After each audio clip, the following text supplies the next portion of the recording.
Hello everyone, I'm Dr. Angela Puca and welcome to my live stream symposium. As you know, as most of you know, I'm a PhD and a university lecturer, and this is your online space, in some cases a live stream space for the academic study of magic, shamanism, esotericism, paganism, and related currents. Basically, all the traditions that engage with some kind of magical practice. I'm really interested in how magic is entangled with religious traditions and different forms of even religious thought. So first off, thank you so much for all of you who are here in the live. I can see Andrew. Hi, Andrew.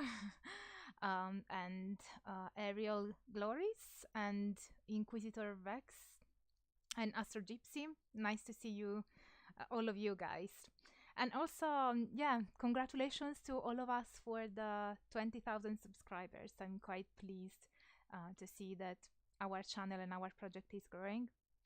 And yeah, it is, it sort of allows me to to find the motivation to move forward and to keep, to keep producing videos and content for you guys.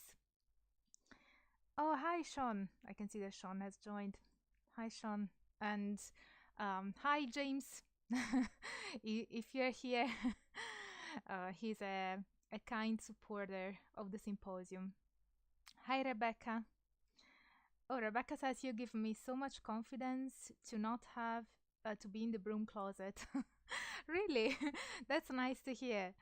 I think that it's quite fascinating to me, and I really, it is rewarding for me to know that academic knowledge and the research that we do in the field is important and valuable for you guys. And that's why I have this YouTube channel, because I really want to bridge the gap between the academic knowledge, which tends to be, not as accessible in some cases. And I really like to offer it to you guys. And thanks to the help of all of you who share my content and like and subscribe and comment, and of course those who pledge to my Patreon and send off donations, all of this is possible. So I cannot thank you enough.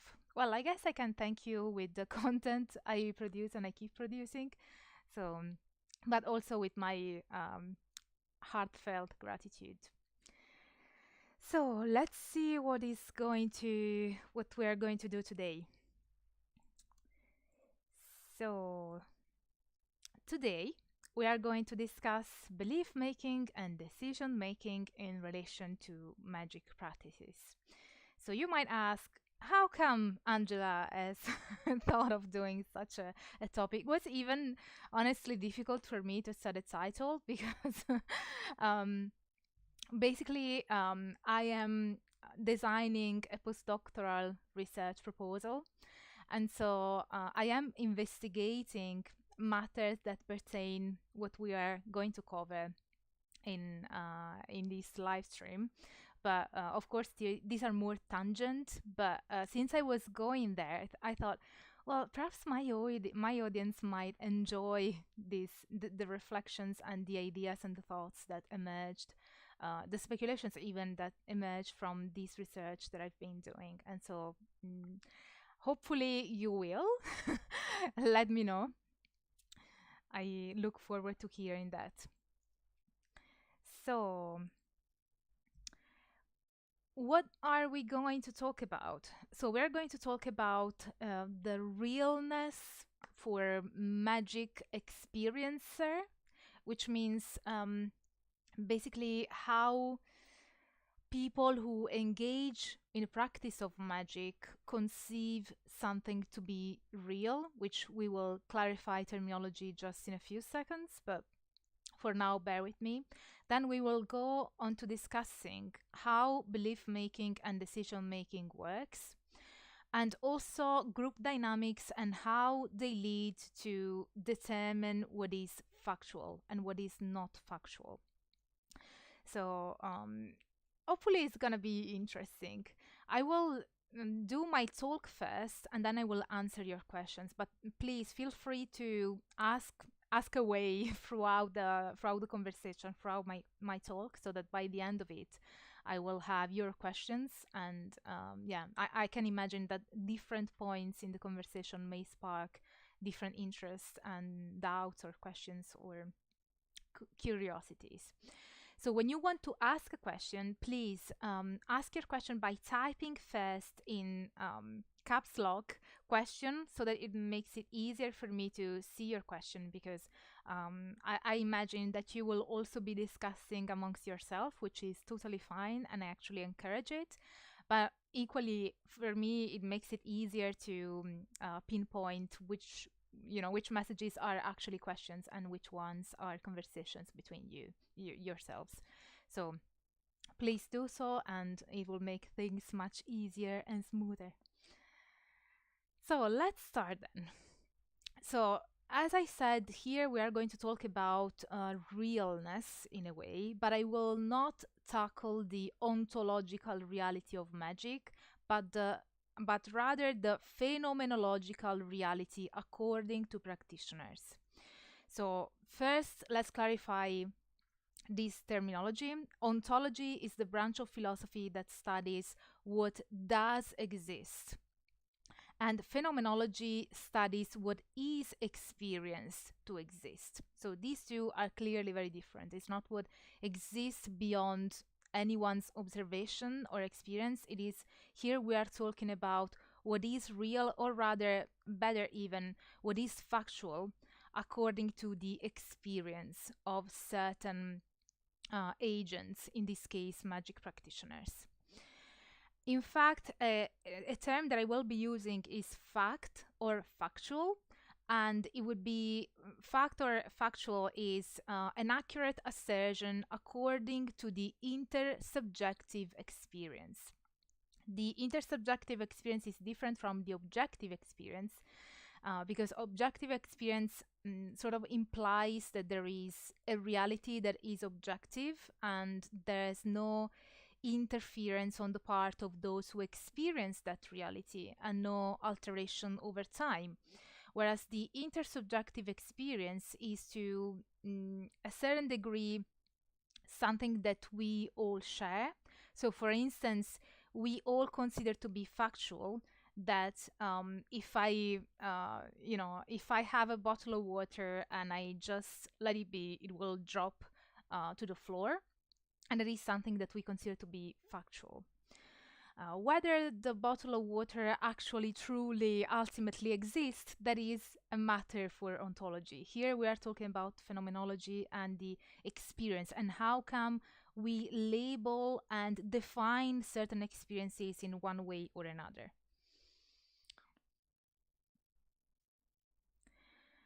So, as you may know, since I know that most of you are practitioners of magic, or you like magic, or you study magic or esotericism and related topics, magic practitioners specifically have to face the issue and the stigma of holding beliefs and engaging in rituals that are in contrast with the dominant paradigm, with the dominant framework, the dominant belief system.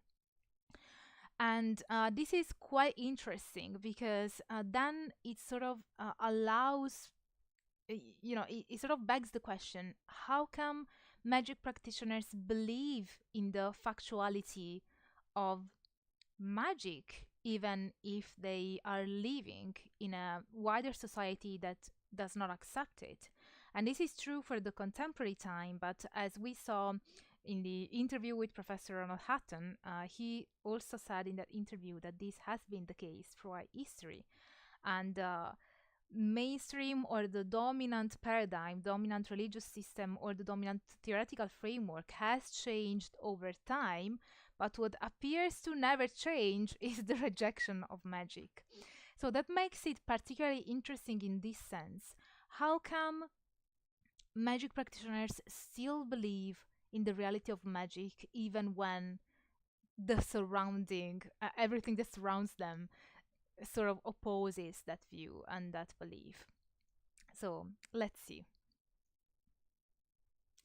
In order to understand and to answer this question, we have to first clarify a few things.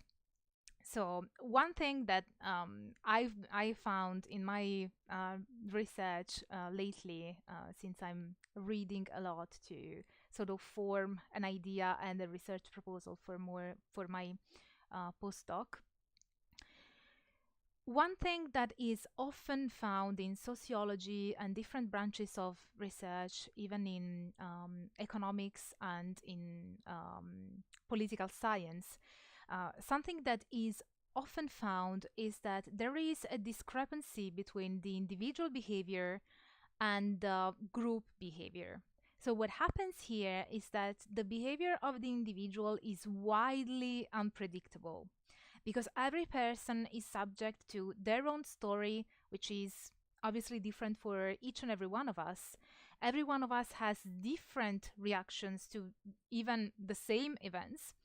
And so the individual behavior is quite unpredictable.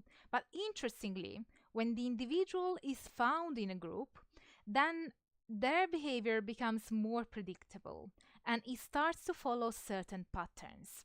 And that is quite fascinating because it allows for a certain predictability and for a better understanding of certain behaviors and certain, especially in this case, as I mentioned, I talk about decision making and belief making, and these two terms usually are used and investigated in non-religious context.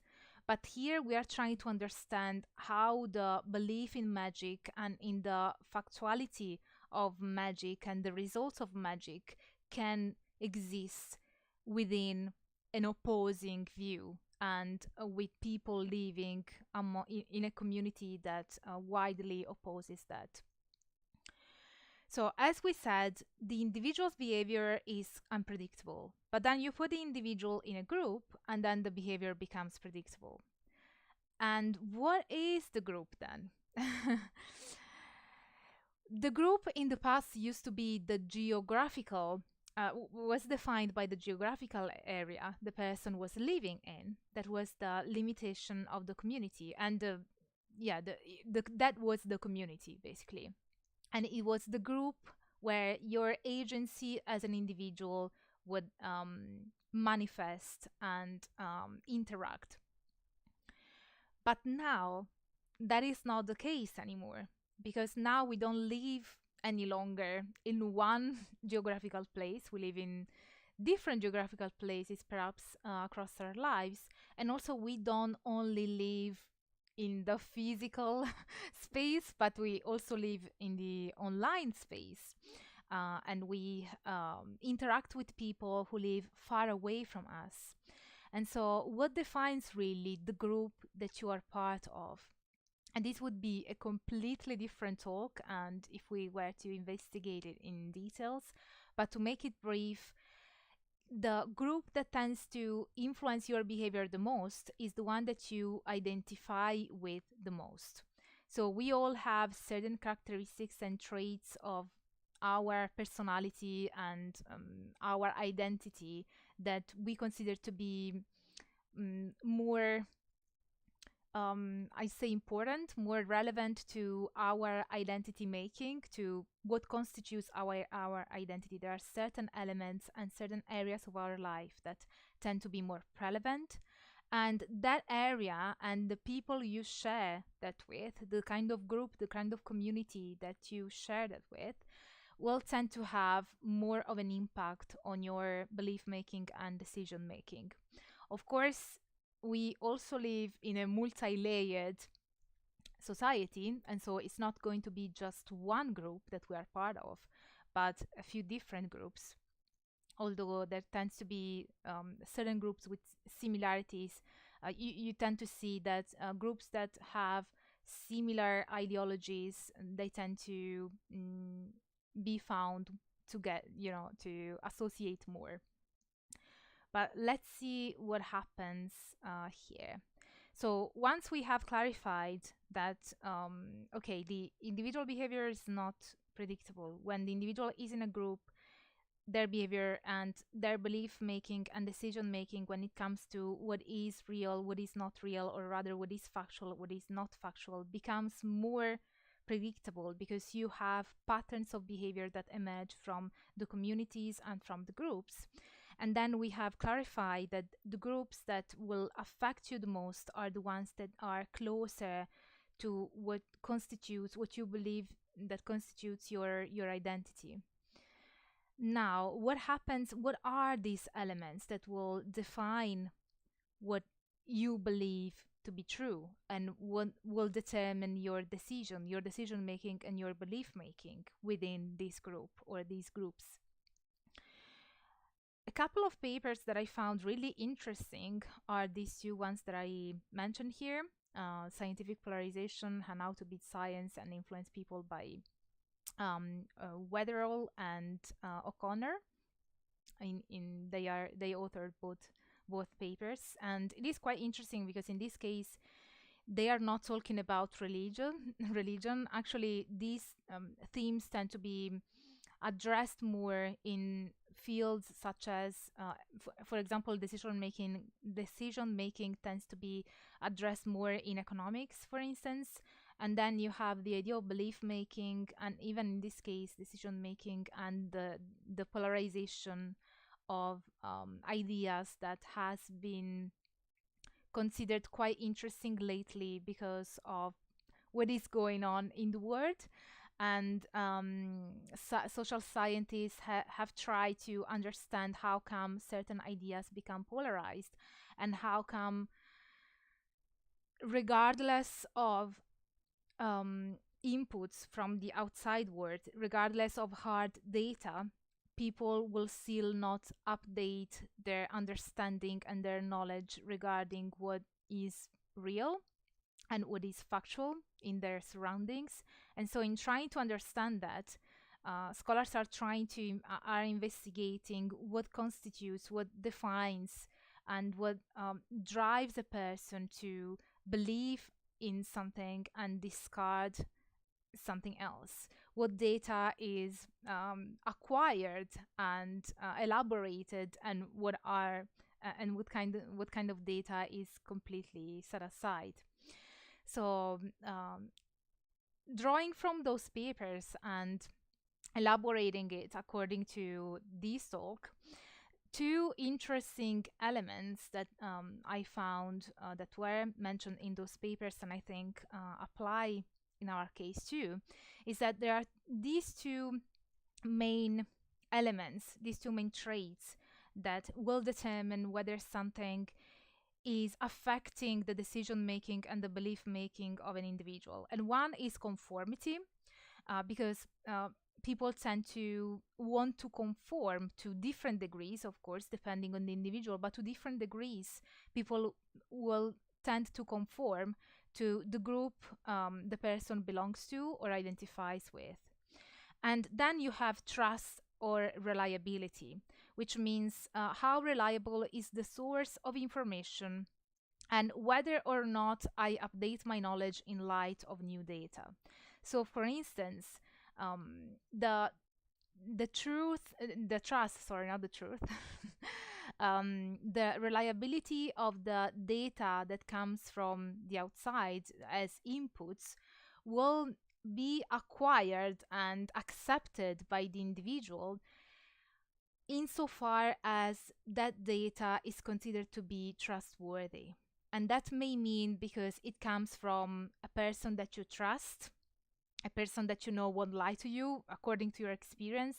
It can be because it comes from a reliable source like an academic, if you espouse that kind of idea that academic knowledge is reliable, which I do, and then depending on what you consider, what the group considers, and what the individual considers to be trustworthy and reliable, then the new information can be accepted or rejected in terms of whether it affects or not, or updates or not, the understanding of the world and the understanding of reality. Of course, if you think that the data that is coming is corrupted, or there are ulterior motives, or there are reasons as to why the data is uncertain or unreliable or outright false, you will not make it your own. You will not accept the data and then change and alter your update your understanding and your knowledge accordingly.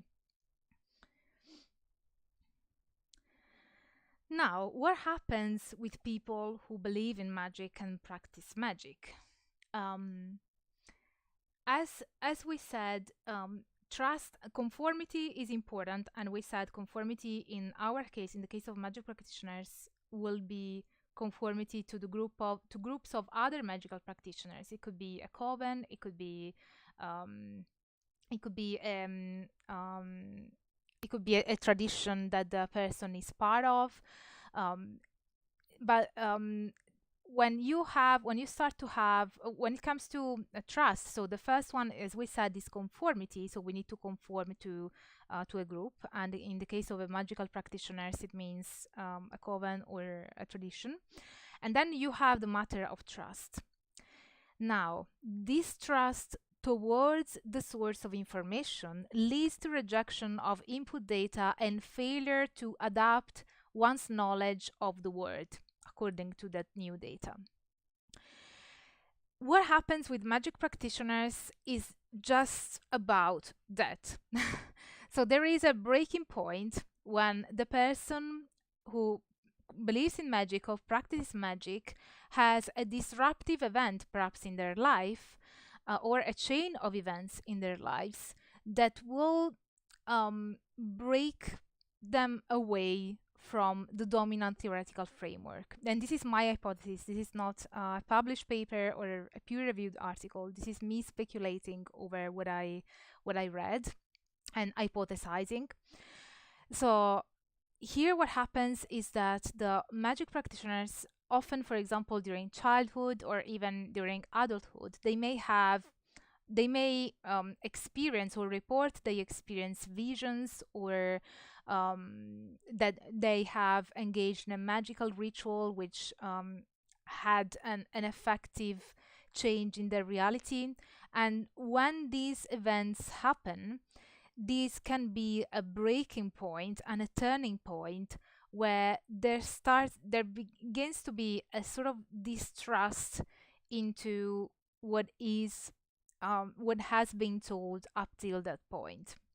And yet, usually, it isn't a total distrust of the dominant the dominant worldview, but it is, enough of a distrust that has been planted that there is this sort of mismatch that allows for the magic practitioner to challenge that worldview and start to, in a way, create his own or her own. So yeah, as I mentioned here on the PowerPoint, for magic practitioners, there is a mismatch between the theoretical framework and their factual experience. So the theoretical framework, what has been told, is something that is not matching one's experience. And what happens when you have a theory around you, a cultural theory, a dominant cultural theory that does not quite reflect what you are experiencing, and perhaps what other peers that have similar experiences are living in their lives. So one other paper that I really and I find it really interesting. Actually, the entire all the works by Martin Stringer I find to be particularly fascinating and interesting. He's quite known among religious studies scholars, and the thing he's most known for is the elaboration, the theorization of the so-called um, the sorry, I blanked out. So he theorizes that there is a different way of seeing beliefs, and you don't have just one consistent belief system, but actually you can have situational beliefs. Yeah, that's the term I was looking for, situational beliefs.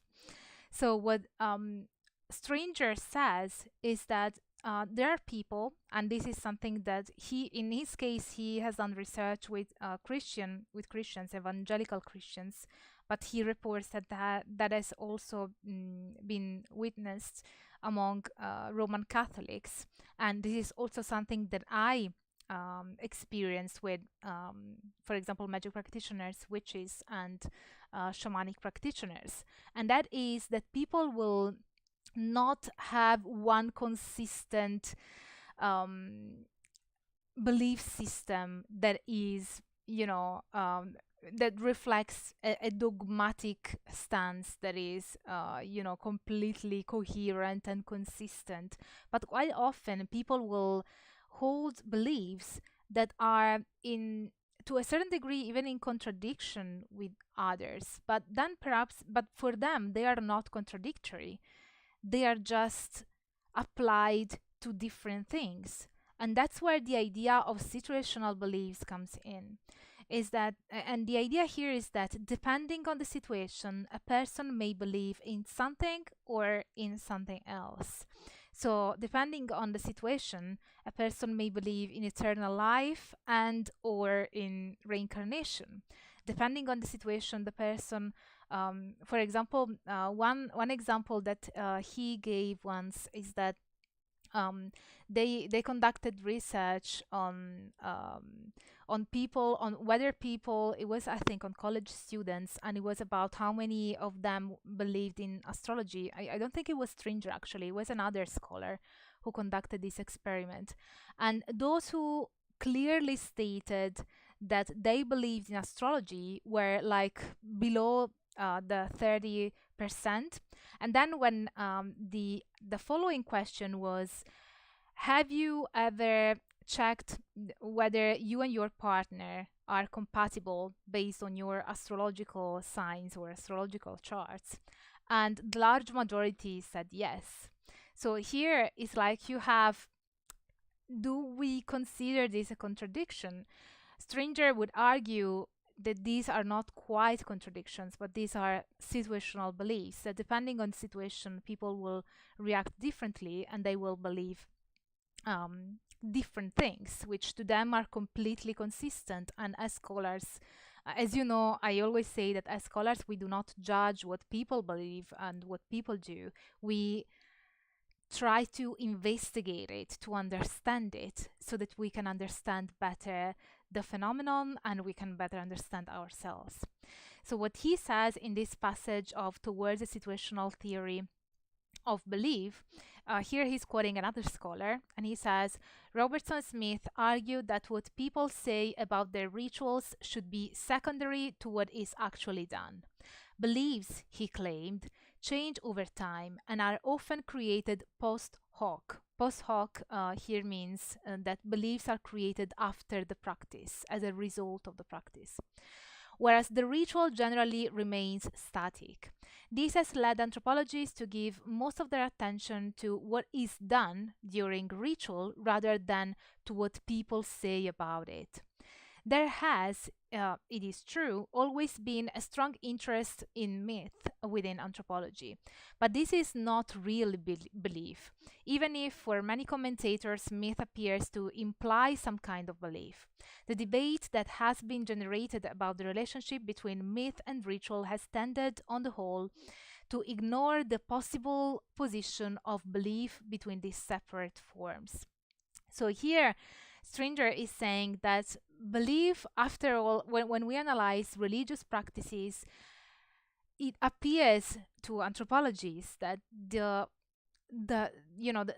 practice comes first and the belief comes after, as a result of the practice. And as a result of the results of the practice, if we talk about magic, because so here what we can conclude is that in the case of magic and magic practices, you may well know that for magic practitioners, experience is key. And so experience here outweighs, not only outweighs, but even precedes both belief and theoretical understanding of what constitutes a fact. This appears particularly the case with magic practitioners who do report changes occurring as a result of their practices. This perception is also reinforced by peers belonging to the same group. That, as we said, you have those two main aspects: the conformity, which here is a reinforcement by your peers, because otherwise the person would just think that they are delusional, but then they have a reinforcement from their peers, and as a consequence, this corroborates their experience.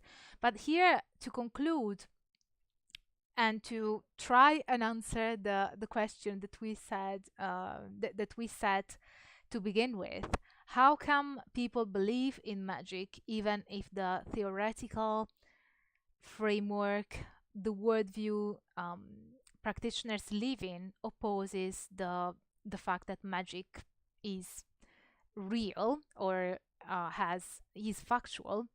And the answer is that because magic practitioners have experiences that are in line with what magic says. And so for magic practitioners, experiences is more valuable. And as a consequence, they will create a belief system that is born, that derives from their experiences, rather than negate their experiences just for the sake of abiding by a certain theoretical framework. And yeah, this is what I wanted to say. And I will add the reference list in the info box, but I also put them on the screen while I was talking. Now, here I am. Let me know if it was clear.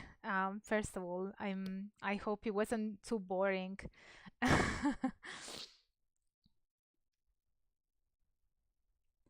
So let me see if there are any questions.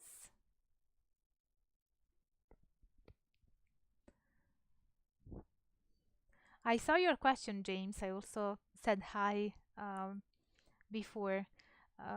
Yeah, hopefully my volume is now better. So let me see if there are any questions.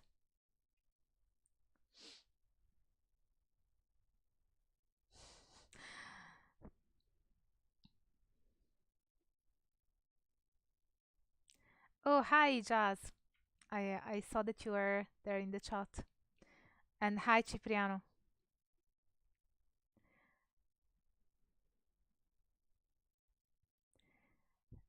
So,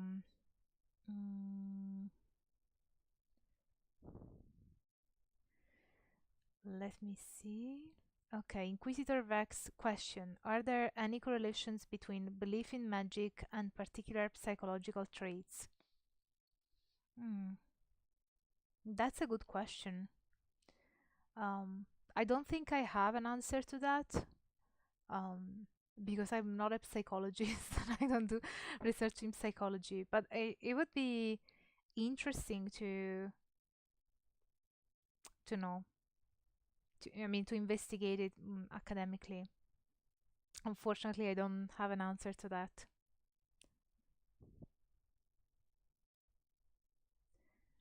So, Body and Mask asks, do you think that there is a difference in the degree to which practice precedes belief in magic versus a religion with a more standardized, robust mythic tradition?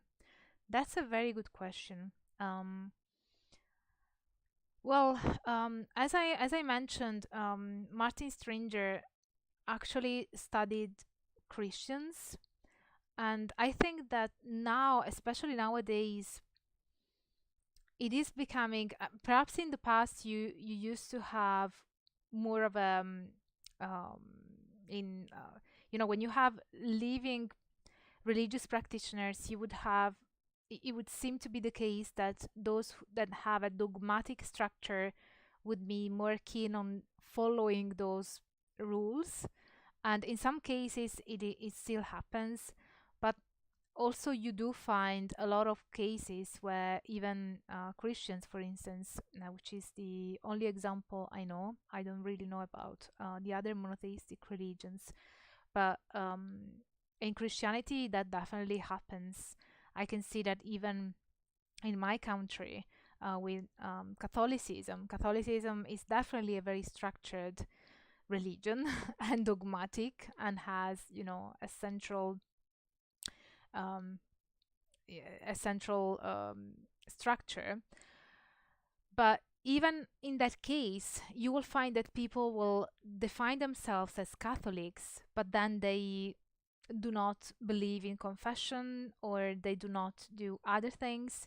In some cases, they even challenge very core elements of the Christian faith, and they still strongly believe, and they will argue very strongly that they are Catholics. So, in that case, as a scholar, the only thing that we can do is trying to understand the phenomenon and how come people will identify with a certain religion even when they are not particularly following the criteria that that religion has set for said religion. Um, of course, it is much more obvious in religions like paganism and witchcraft, where you don't have a set of rules or a set of principles to follow. But I think that this comes down to more to the difference between lived religions and institutionalized religions. And even if the person follows an institutionalized religion, when the religion is lived, will still change and will still be completely affected by certain dynamics, which are the ones that I mentioned earlier.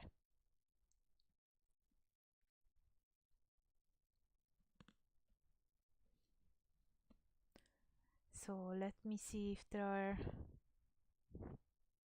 other questions.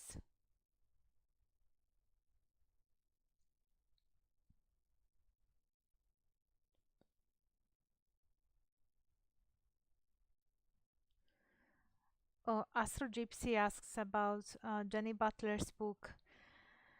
I don't think it got published yet, but hopefully it will be soon, because I'm also looking forward to that.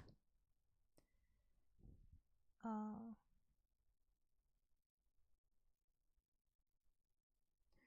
so James, hi James. James Vitale is asking a question. Could the practitioner who uses a magical ritual and develops a belief in magic afterward be considered to have conducted an experiment? Do you mean like a scientific experiment? I think that magic has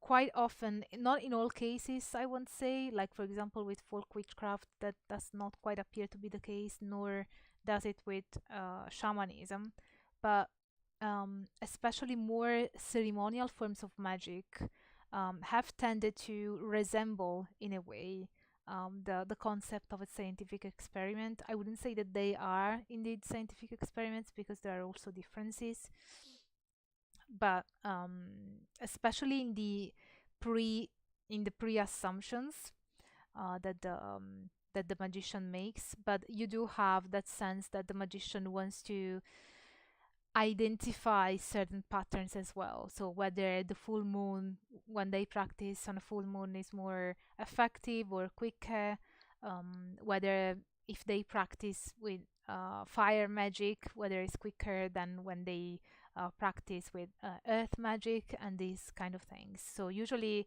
practitioners of magic tend to be very experiential, and they want to experiment and learn from these experiences.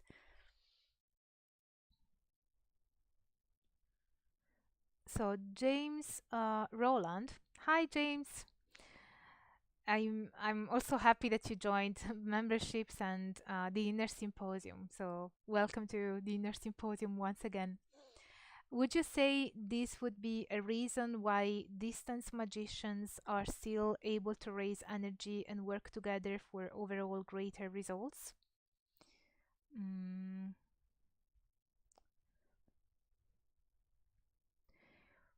what I'm not sure I understand your question, James. Would you say this would be a reason? Which one would be the reason? What do you mean by this?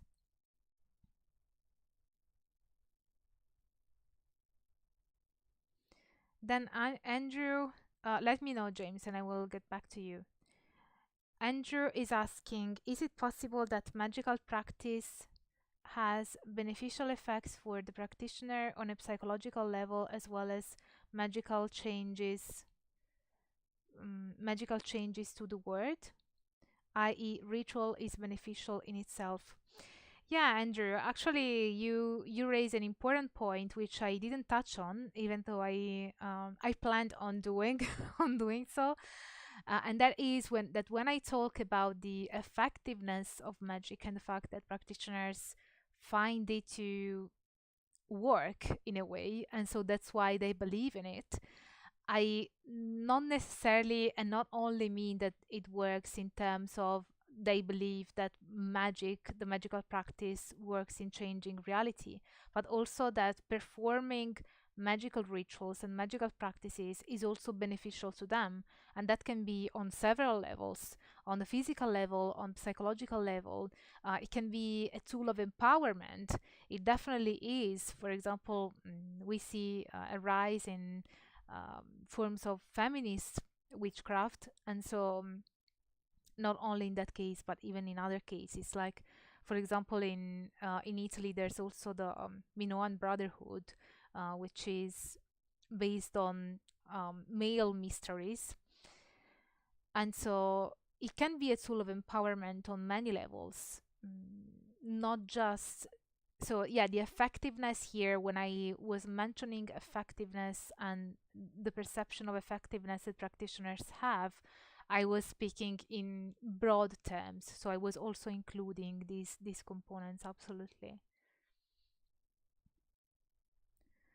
So 234 Pika Pika is asking, is psy studies and parapsychology oh sorry, in psy studies and parapsychology, they tried double blind scientific experiments, e.g. mind reading. Is there something similar for magic? I don't think so. No, not to my knowledge.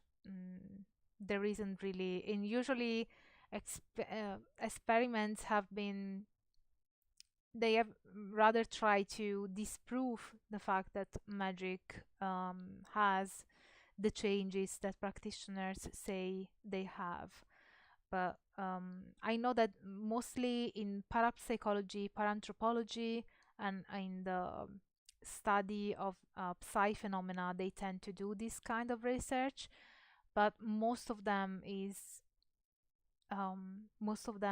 yeah, is rejected by the academic community.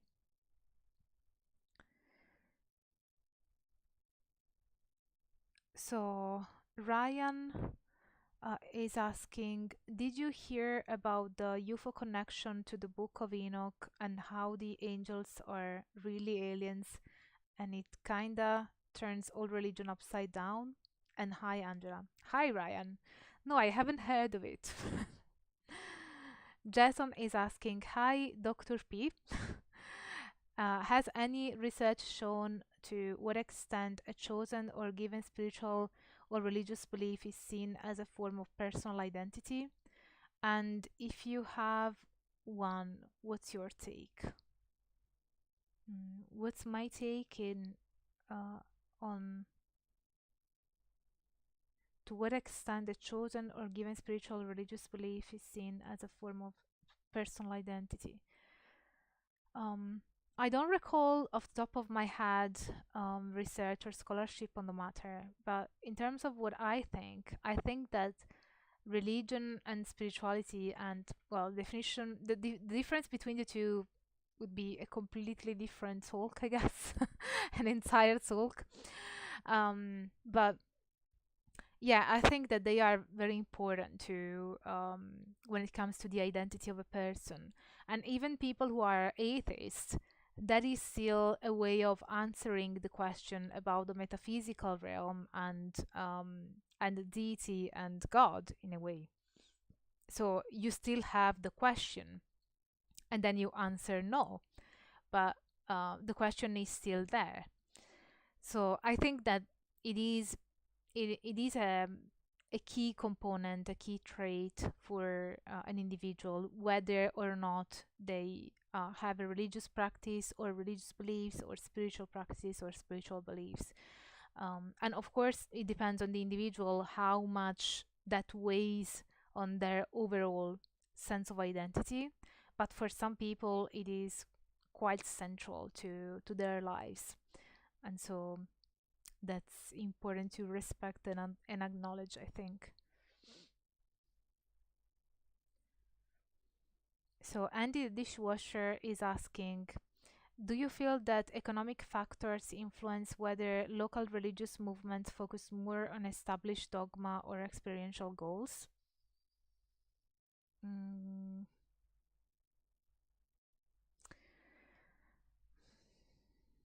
I don't know. I mean, economic factors, it's like our society is comprised of many different areas, and economic is definitely one of them. Of course, how much it weighs, it depends on the situation, on the person, and um, on the specific instance. But I don't think that there is an economic factor that is so prevalent when it comes to whether religious movements focus on the established dogma, on experiential goals. No, I don't think so. I was thinking about it.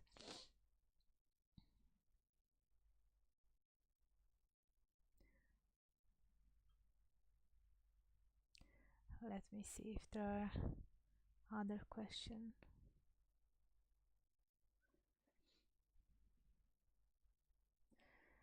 So, James Rowland, I meant a group of like minded magicians following the same correspondences, having the same experiences due to the use of the same psychological symbolisms.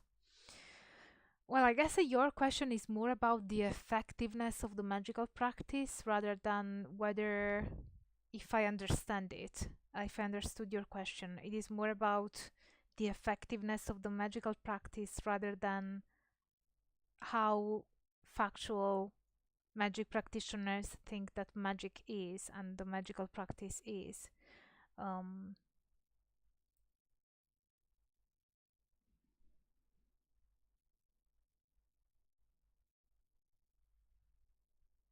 I'm rereading the question to see whether I missed something, James.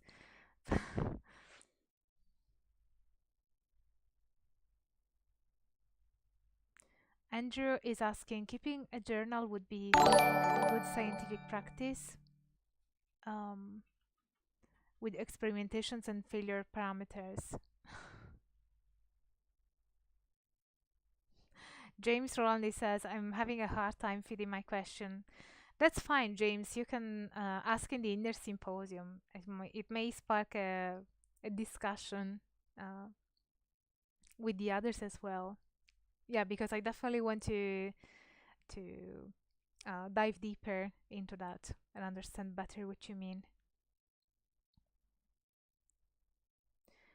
Andy says, maybe I ought to have asked how those economic factors might play in. I've noticed some interesting patterns in my own observations, and I hoped I might find some corroboration in the research. I guess you should be more specific then, Andy. If you have specific references or research that you're referring to, it might help to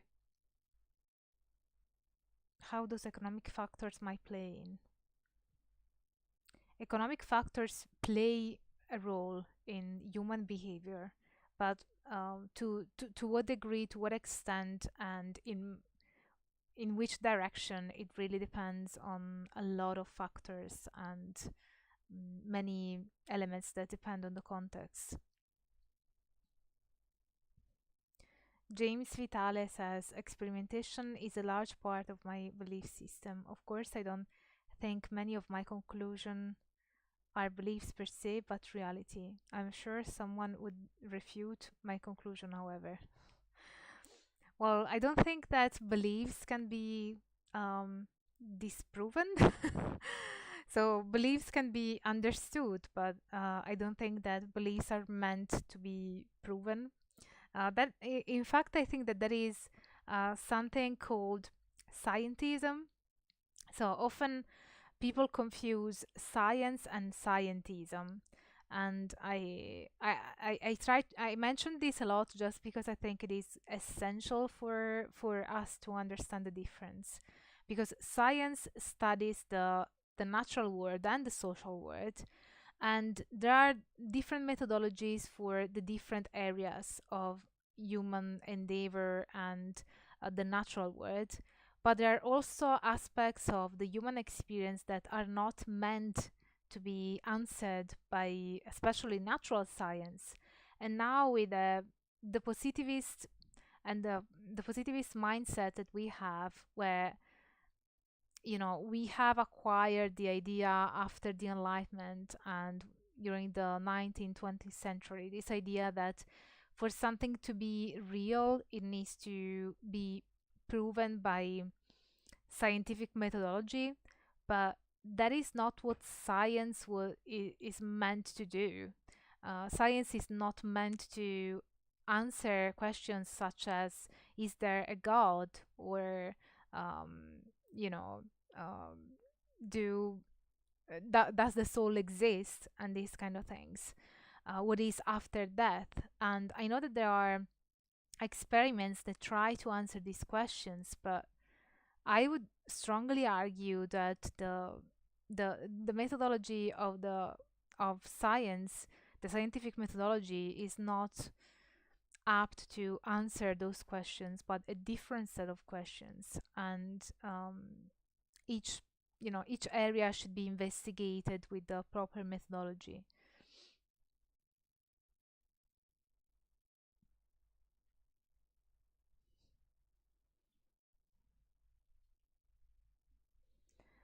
Oh yeah, I know that you were responding to somebody else, James. I just entered the conversation, I guess.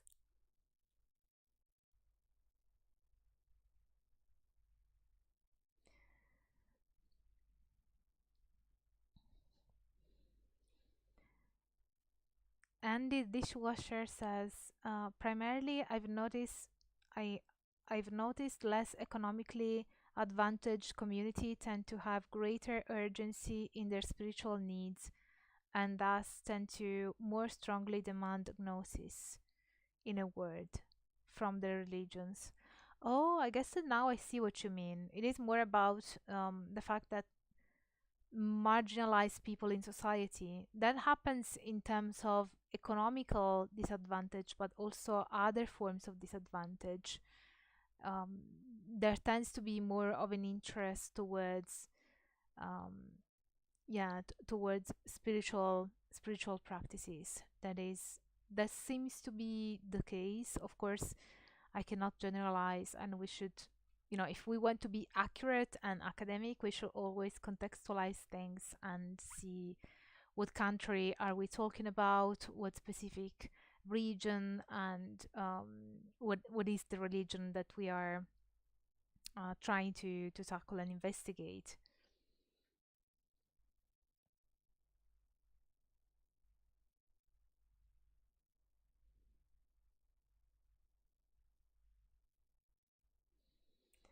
Yeah, shout out to academic police. That is always very uh, beneficial to the community and to the chat. So, did you guys found the talk clear and interesting? I'd like to also have a feedback from you. If you think it's too, I'm speaking too much in academic keys, so to speak, let me know. Or if you found it interesting and clear to understand, that would also be, I'd also like to know.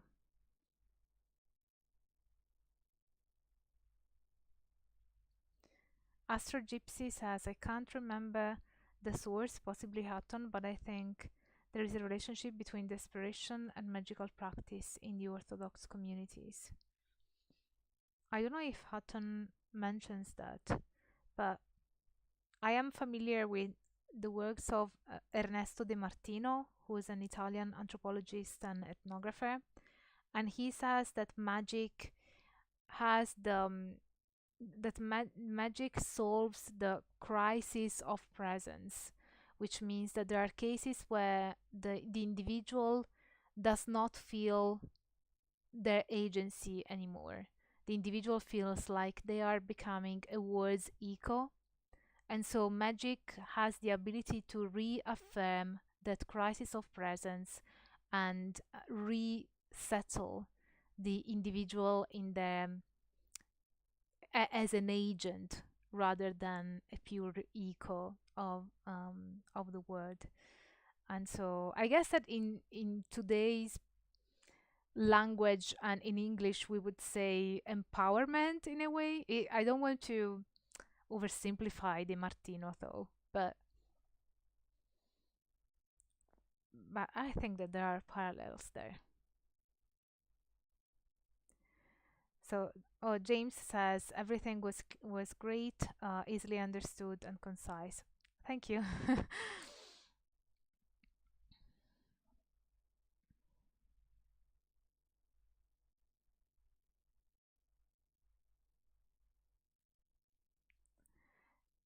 So, Jason is asking, has it been noted in academic studies whether or not belief, non-belief has an effect on decision-making processes, particularly among occultists?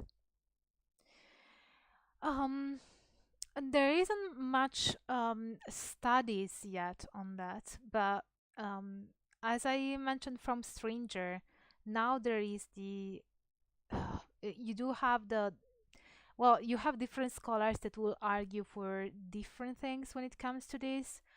I would think, I tend to think that when it comes to occultists and esotericists, those who practice esotericism, I think that they tend to value more their experience. And so their beliefs are tailored upon their experience and they are gauged upon what happens as a result of their practice. I think that in magic, the magic, the craft, that's why it's called like that, or the work is what counts, what is most central. Oh, thank you, Brave New World Films. Thank you for your donation. I am new to most of these topics, having been raised in a strict religious background. What advice would you have, or entry level literature would you recommend? Peace and blessings from Vegas. Oh, wow, Vegas. I'd love to visit. So, what advice would I give to entry level literature? So it depends, Brave New Order. Do you are you what are you interested in? Is it like is it paganism, or is it witchcraft, um or is it the practice of magic or alchemy? It really depends on what you're most interested in. If you're interested in paganism and witchcraft, I would definitely recommend the works by Professor Ronald Hutton, who has done a lot of work, especially in the Triumph of the Moon. He talks about pagan witchcraft more specifically, and even more specifically in the British Isles. But yeah, if you let me know what is it you're most interested in, I can leave you a few book recommendations. Even if you leave, leave the request in the comment section, I will get back to you with a few references. Oh, hi, Fernando Tirado. I hope I pronounced it right. Thank you very much for your donation. Hola. Question: is there a correlation between nonconformity and the practice of any magical path? Also, is the practice of magic among the public a response to growing stressors and social inequalities? That's a good question. So, I think that yes, there is a correlation between nonconformity and the practice of magic. As I mentioned in the talk, magic has always been, it's like if you want to find one cultural element that has always been against the mainstream or the dominant system, it's always magic is all it's always been a contested. In fact, in Hanegraaff and other scholars from the University of Amsterdam. Oh, by the way, brand new order. Hanegraaff would be a great one if you're interested in Western historicism. I was just recalling that. So, yeah, as I was saying, Hanegraaff and other scholars call esotericism and the practice of magic rejected knowledge. Rejected knowledge because sometimes they feel like it's too difficult to find one term. For instance, there are some scholars that would reject the term magic, as Ronald Hutton mentioned in his interview. But I agree with Hutton in saying that I think that the term of magic is still valuable and shouldn't be discarded from the academic conversation. So yeah, there is a correlation between nonconformity and the practice of magical path. In fact, it's been considered, it's been defined as rejected knowledge. And is the practice of magic among the public a response to growing stressors and social inequalities? I think that in a lot of cases, the magic has been a response to that.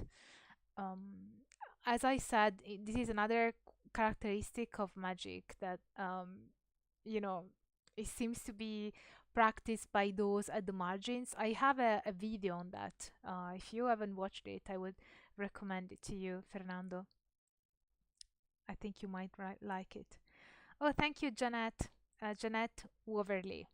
Merry Meet from the Witches of Kern County, California. Oh, wow. You're all from very nice places. Yeah. If the pandemic was not, going on, I usually I travel a lot around the world, both for field work and for conferences.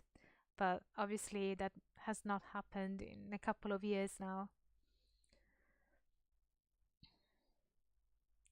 So, but yeah, it was very nice for you of you, Jeanette, and thank you for your donation. And I see that brand new order is exchanging BS with with academic bullies. That's nice.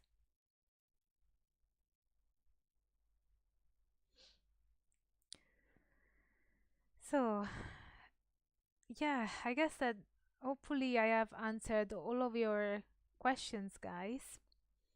I hope that you I hope that you enjoyed this live stream lecture, and please let me know in the comments if there is anything that I haven't answered.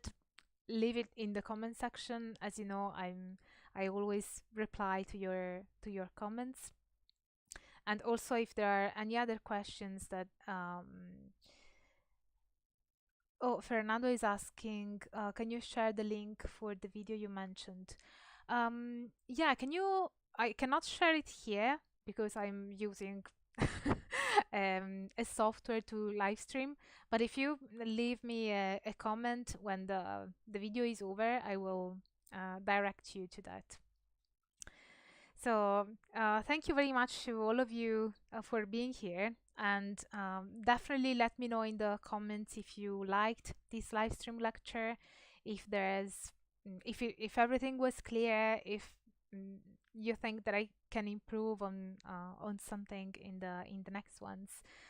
I don't know. Just leave me your comments and your feedbacks. I always enjoy to read them. They cheer me up on sad days. So, and for those of you, both of you who are watching live and those who are going to watch it later, if you like this video, as always, smash the like button, subscribe to the channel, activate the notification bell so that you will not miss new videos from me, because you know that YouTube don't notifies don't always notifies about new uploads from your subscriptions. And as always, stay tuned for all the academic fun. And thank you so much for helping me reach the 20,000 subscribers. Every support, every kind of support from you guys is very much appreciated. And yeah, thank you so much for being here. And stay tuned for all the academic fun. Bye for now.